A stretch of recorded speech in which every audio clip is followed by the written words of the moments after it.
هذه طنجة. مرحبا بكم في مدينة طنجة، طنجة العريقة، طنجة الدولية اللي كانت المدينة التي كانت تجمع جميع الجنسيات.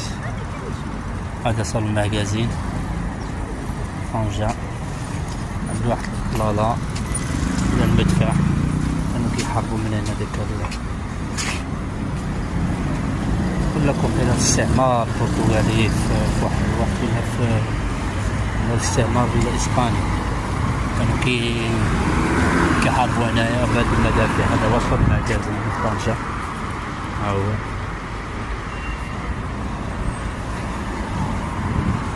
مدينة جميلة، مدينة سياحية بامتياز ما شاء الله.